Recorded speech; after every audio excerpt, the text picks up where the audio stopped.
Welcome to the ITSP Magazine Podcast Network. You are about to listen to the Soulful CXO podcast with Dr. Rebecca Wynn. These conversations focus on the intersection of technology, business, and humanity, exploring how these three areas impact each other. Dr. Wynn interviews guests, including business leaders, entrepreneurs, and experts in various fields, to share insights and experiences on cybersecurity, risk management, and leadership. The podcast aims to provide a fresh perspective on how technology can be leveraged to create positive change in the world. Now sit back, relax, and enjoy the show.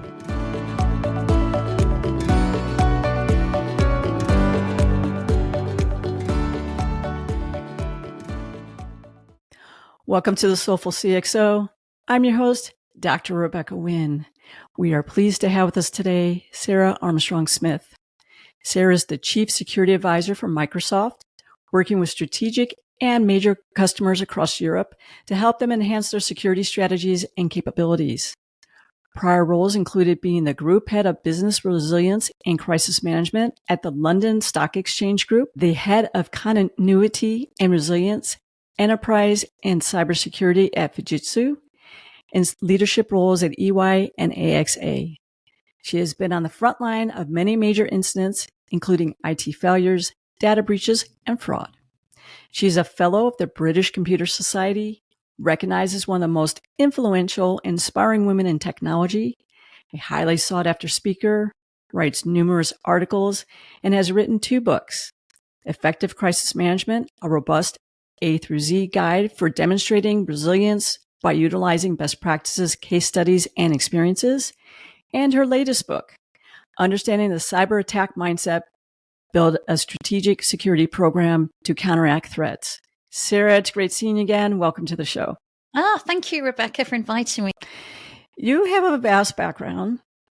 How in the world did you even get started in cybersecurity? What did that journey look like? Did you study cybersecurity in college? No, not at all. I really didn't know what I wanted to do when I was at school. And when I came out, I didn't go to university. So a lot of people think, oh, you must have just had this career trajectory that went through university and you had it all planned out. So my very first job actually was working in a fraud department. So I was actually doing fraud on fuel cards, funny enough. And it really just got me interested in the insider threat. So that's how I started on the people side of security, why people do what they do. But it didn't pay the bills. So I ended up working for a water utility company.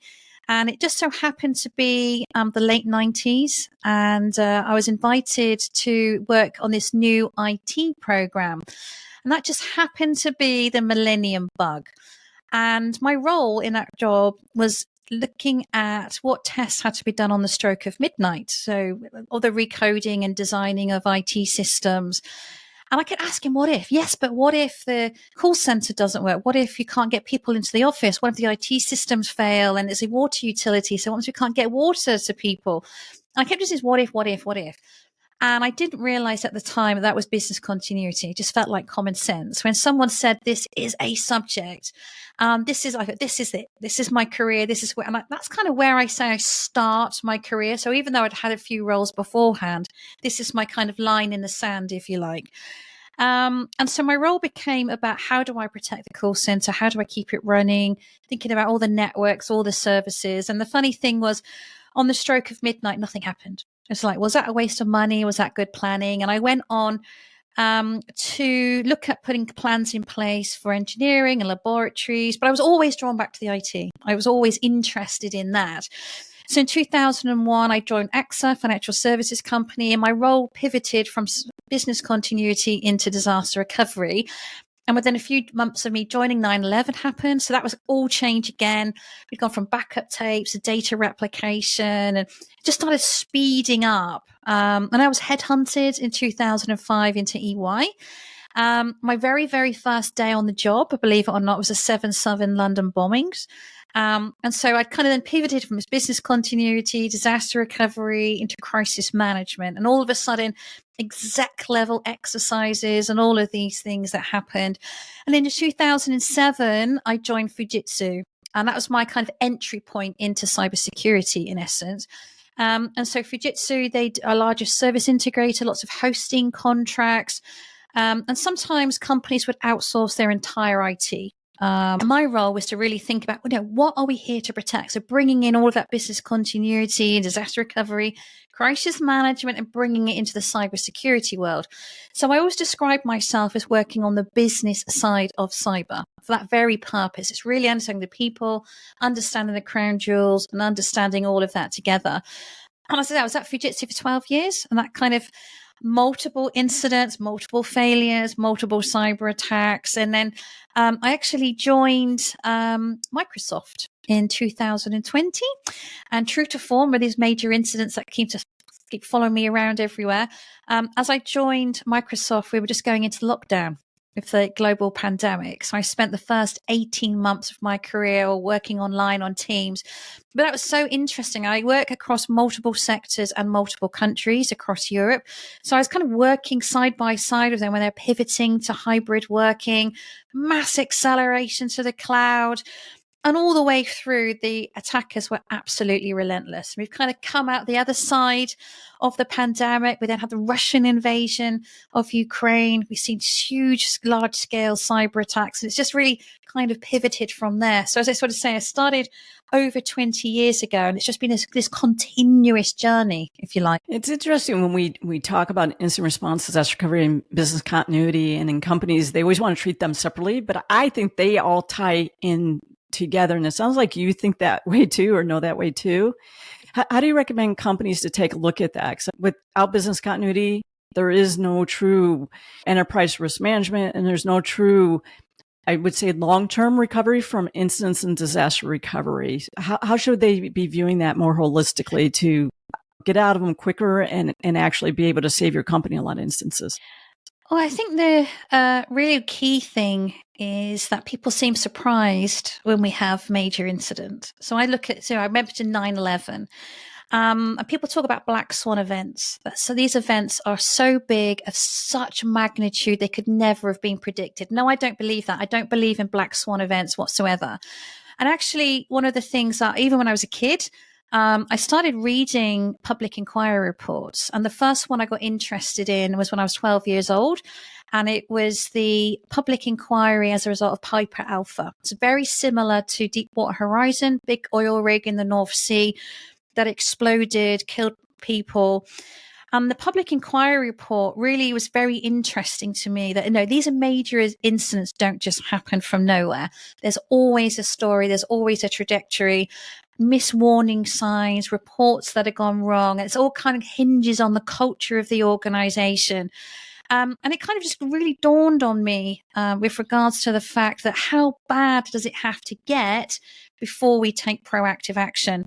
And you mentioned my first book, Effective Crisis Magic. It's really looking at that. So I've picked some of the worst events in the last 20 years. So the 9/11, Colonial Pipeline, Deepwater Horizon, even the pandemic itself. And even the recent pandemic, this is not the first pandemic we had. We had one 10 years ago, and that was the H1N1 pandemic. But we're always surprised. Lessons get asked. How did we get here? And so that's really important to really think about some of these major incidents, really learn lessons, and what do we have to do to make a proactive change? And that's the real bit that I'm really trying to emphasize to people. Because if it keeps repeating the same problems, you're just going to have the same mistakes, the same incidents. But arguably, they're going to escalate. They're just going to get bigger and bigger until we repeat the cycle. We're going to be here a few years down the road. There's going to be another industrial accident, another cyber incident, another huge scale incident where we're going to be back to square one again, asking the same question. One of the things I like to do here in the United States is I look at the congressional hearings and read through those. And a lot of people don't, but I read the ones that are from the House and from the Senate because they usually have to do a very deep dive. And one of the things I see common thread is where, people didn't want to believe somebody, or they're afraid to speak up and say something because they're afraid to, the whole victim blaming. I tell people, even though people want to say the root cause is a human, I like to look and say, why didn't that human speak up? Why was there not a chain of command? Were they fearful that they lose their job if they say something? Was it basically, beaten out of them, for a failure of a better term, that speaking up doesn't get rewarded? And I think you should reward people to speak up, and people should be be more free to be able to say, guys, I see this. It just doesn't seem right, look right. Because I think your gut really tells you more times than not that something's off, but people don't have those lines to be able to say that or feel like they can say that. Do you see that as well too? Absolutely. I think there's two parts to that. There's a victim blaming and the scapegoating as well. So I get really wound up even when when we talk about cybersecurity, people say the users are the weakest link. It's very easy to blame people. Whether it's a blame person that clicked on the link or we have a major incident, let's throw this CISO under the bus as a scapegoat. But actually by doing that, it doesn't change anything. And I think that's a real challenge is we've got to really have a good hard look at ourselves and have introspection. And that introspection is not a very easy thing to do. But actually, when we think about if someone did make a mistake, they clicked a link, whatever they did, it's because the process does not work or the technology behind it doesn't work.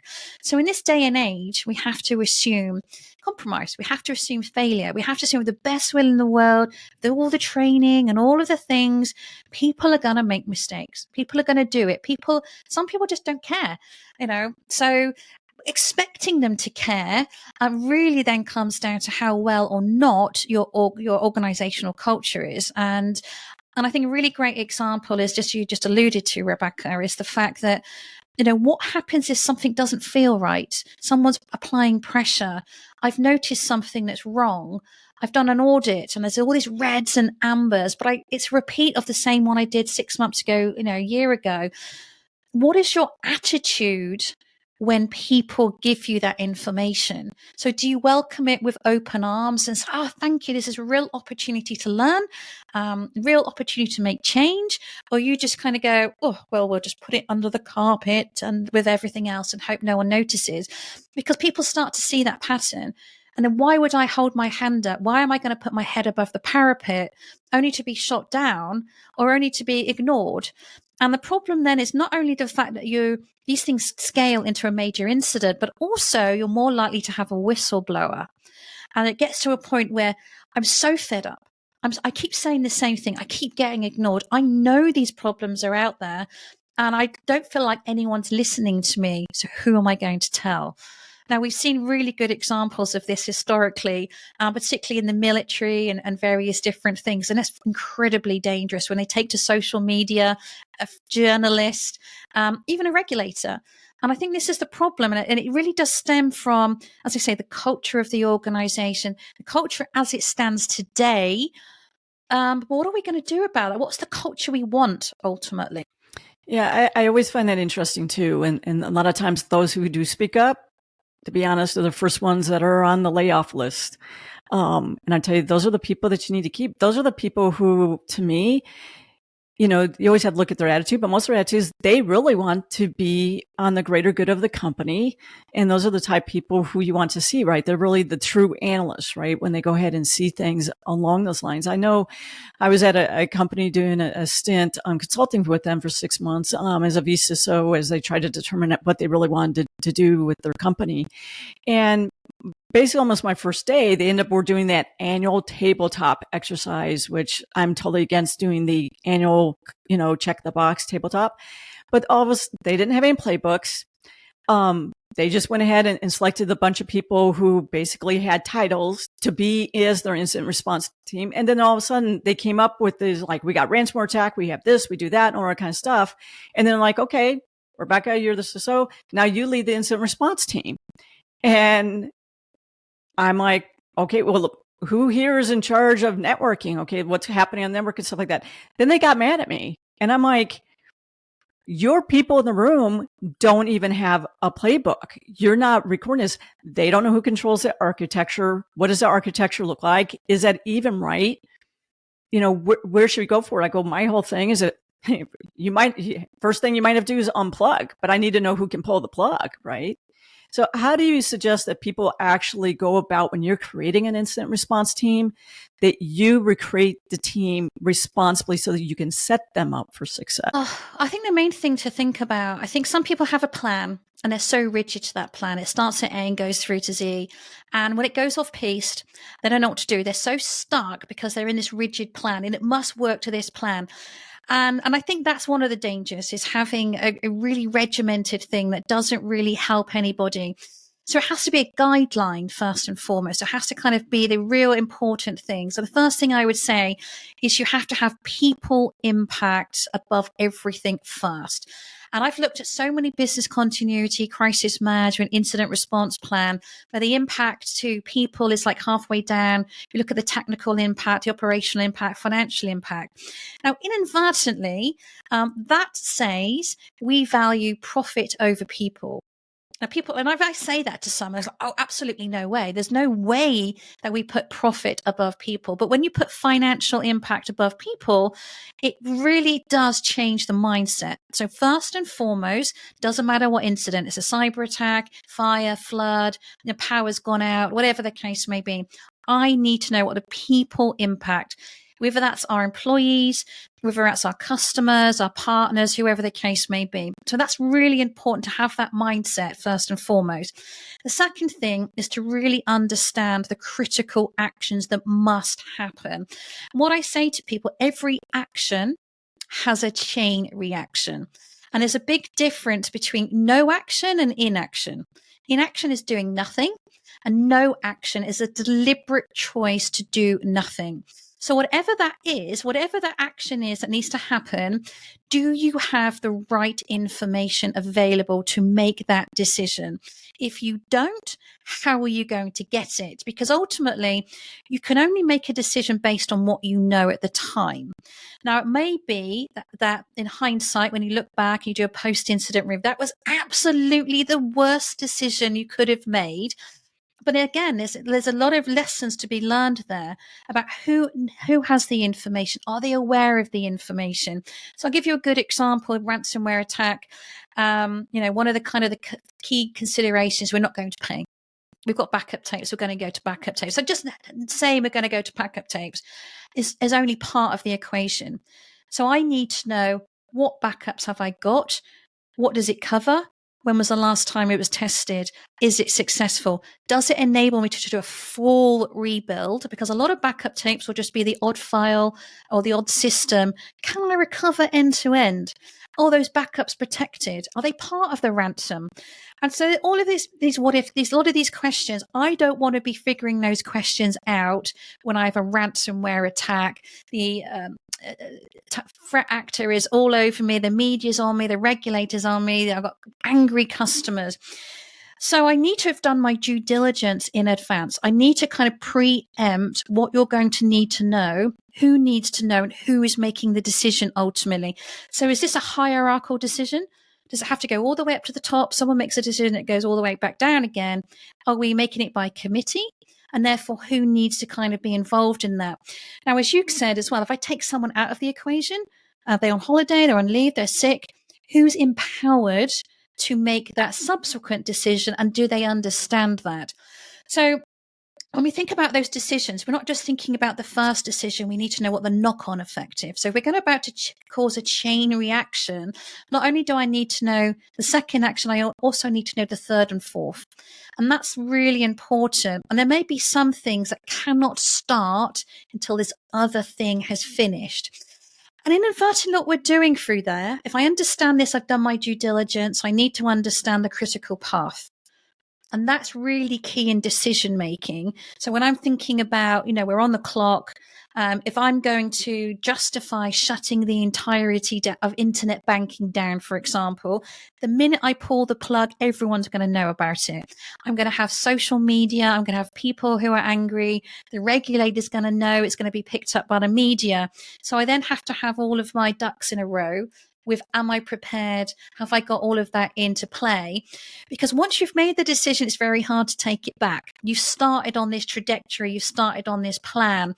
And so the actual pre-planning, as you were sort of saying, Rebecca, as well, having those exercises and taking people out of their comfort zone and kind of throwing some of these weird and wonderful things at them. Because what I can definitely tell you from that experience is whatever you've planned for is never the incident. that actually happens. It's going to go so off piece that you're probably going to be relying on your plan B, C, whatever the case. And so we're going to have to kind of think about all of those different things combined and make sure that people are confident in their ability, and they're empowered to make the decisions, ask the questions, and don't just kind of go to this rigid plan, as I said. Yeah, we see that quite a bit. And the one thing that always gets me with really, I say we see a lot of startups, middle-sized companies, is not even knowing your security architecture. It's hard to protect what you don't know. And I tell people, if you don't know your architecture, what ports, protocol services are open, what should be allowed in your network, outside your network, it's really hard to really even start on that plan. And I see people put that off regularly. Is that what you see too? What would be like the top 3 things that you think companies really need to have in place so you can be better prepared for this instance to even know who to even call, right? Exactly. And I think there are so many lessons learned from other organizations who have been through this. And I think it's easy to kind of say, oh, why would they attack me? The answer is, why wouldn't they attack you? So the first thing is to have that assume compromise, that assume failure mindset that we were talking about. So the best will in the world, the technology, you might have outsourced all the training, you still have to assume a threat actor is going to be able to get in. And if they can get in, what can they do? So I always talk about if I break it down to its lowest denominator, the strategy is really simple. No matter what company, what size, what sector, the strategy is stop the access in and the exit out. So when I talk about the access in, it's that really every entry point into the organization, and then really understanding the vulnerabilities of any of those access points. And then kind of being quite open and transparent about where's the priority, where do I need to kind of have my investment. Now, that priority and investment will be determined by the other thing, which is the data. The exit out is, how do I think about stopping the data exfiltration? And that comes back to what we were talking about, the critical data, the sensitive data, the crown jewels. And it's really about understanding your business inside out as well as outside in. And I kind of get frustrated when a lot of people say, no, the attacker understands your business better than you do. How can that even be? This is your organization. They're your processes, your technology. It's all of those things. And so you really then kind of have to have that kind of internal reflection about where you are today, where you need to be, where those gaps are. What are you going to do about it? Because we don't have an infinite pot of money and infinite resources. As much as we'd like to have this magic wand and buy lots more cool technology, that's not realistic. That's not how we work in the real world. But it is really important that if we assume you can get in, what is that? If you think about that center, the crown jewels, if you like, how do I work backwards? Where is it? Who's got access to it? What are the controls that I need to have? And that's where we build that kind of layers of defense, in essence. And you kind of almost think about the Tower of London, if you like. So the crown jewels are right in the middle. But before you can get anywhere near that, you have to go through umpteen walls of defenses. There's parapets, there's high walls, low walls, all of these things. And further you get to the core, arguably the more monitoring, the more defenses you need, because if they get that to that point, they are going to steal whatever they come in for. So there's so many opportunities to stop that access, to stop them laterally moving, gaining a foothold, kind of doing all of those things. But I really would say that at the lowest level, understand identity and data is the kind of the 2 core principles. We've talked about looking at every incident you have, even if it's a power outage or something like that, and what lessons you can learn. And one thing I notice when I look at companies is when I look back at incidents or disaster recoveries, I fail to see that. I don't see that they do a lot of those after action reports. And I say in a mindful way. They might have one person who's like, hey, the power was off for 3 hours. It came back on, whatever. And basically almost says it that way. Instead of looking about, how do we react as a team? Did we have the right people? Did the backups who were here because someone was on PTO, did they know what to do in a timely manner? And really using them as a training session. Why do you think people are constantly not doing that. Bigger companies might do that a little bit more successfully than smaller companies, but I tell people you're missing it. Those are training you for the bigger event that's going to happen at some point in time. Yeah, absolutely. I think it's more a case of wipe the brow, weren't we lucky, and move on. But what I say to people is you need to treat a near miss as a gift. So even if the power did come back on, it wasn't as bad as we expected. We really need to treat it as if it did, because this incident, whatever that incident, has hit you in some way. Now, if we're going to take that to the next degree, let's use it as a brilliant exercise. Let's take it and say, well, what if it didn't? What if this had gone on for 1 day, 3 days, a week? And if you'd have thought about before the global pandemic, we would have never have thought the global pandemic was going to go on for a couple of years, let alone. And so I don't think anyone's pandemic plan sort of said, well, let's see how we're going to pan out from 2 years from now. We always assume we're going to get things back up and running as quickly as possible. And I've seen so many plans, and I'm sure you have, Rebecca, where they're so simplistic, even some of these exercises, even like your scenario with the ransomware and my example of the backup tapes. People just assume I have backup tapes, we're going to recover, everything will be back up and running tomorrow morning, happy days, the end. And as we know, that is not the case at all. And so really it is incumbent on us to learn from those that have been attacked, to really understand what went well, what went wrong. If in hindsight, if they look backwards, what were the telltale signs? And that really means us all being open, all being transparent, all being willing to share.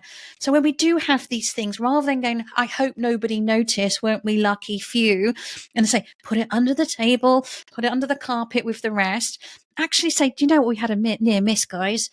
Oh, let's learn from it. Let's actually get all the people around the table, not just in our own organization, but as an opportunity to bring in others from the same sector, whatever the case may be. Because you know what, guys, they might be after you. You might not be as lucky as we were. But the other thing, which I think is really important for us to get across as well, is the reason why it was a near miss could be because your plans worked. Your technology did its job. And I think it's really important to celebrate that. Actually, we did really good job here, guys.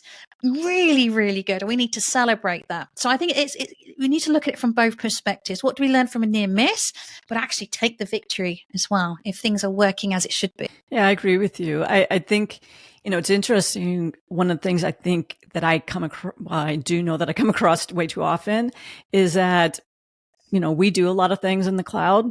We partner with a lot of big companies. Maybe it is Microsoft or someone like that. And they're just going to handle it for us. And I tell everybody there is a shared model. You cannot rely just because you are working with a lot of other companies that you're going to be okay, because those other companies also might have a cyber breach that takes them down. And we've seen that over time when people have Facebook and stuff like that, they've gone down, and that's how you handled all your customers. And now what? Because now you can't get business in because they got attacked and they had to go offline.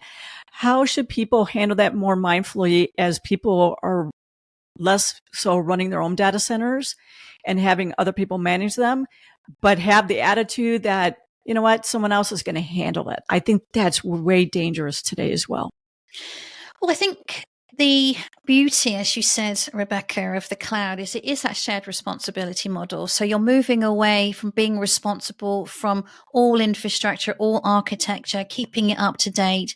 So when you move it into the cloud environment, the cloud service provider or the SaaS service provider takes on a level of responsibility. So at the infrastructure level, the kind of patching goes away. I mean, patching is still required, but that is done by the service provider. So as you kind of go further up the chain, so if you get into SaaS services, and obviously the application becomes the responsibility of the service provider in terms of the coding and everything else like that. That being said, and it does come back to one of the things I said about what's really important. However, looking at those cloud services and the service agreements that you may have, two things to bear in mind. You're always responsible for your data, and you're always responsible for what your users are doing with that data. So it really comes back to exactly what I just said. Identity and data is really core.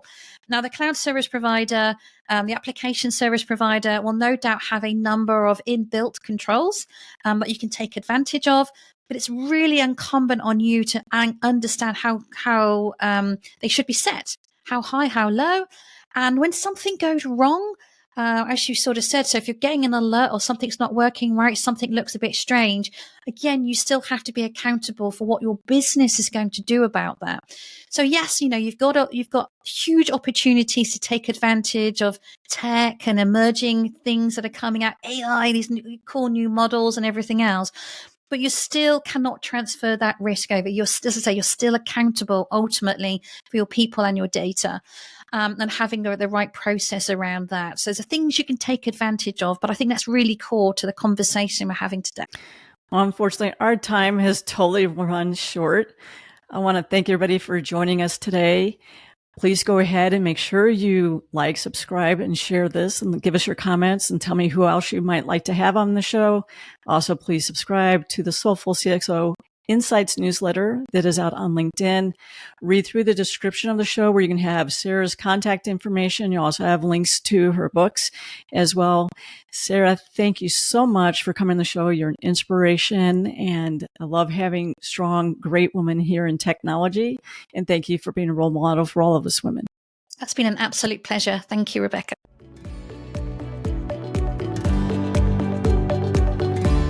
We hope you enjoyed this episode of Soulful CXO Podcast with Dr. Rebecca Wynn, part of the ITSP Magazine Podcast Network. If you learned something new and this conversation made you think, then add this show to your favorite podcast player.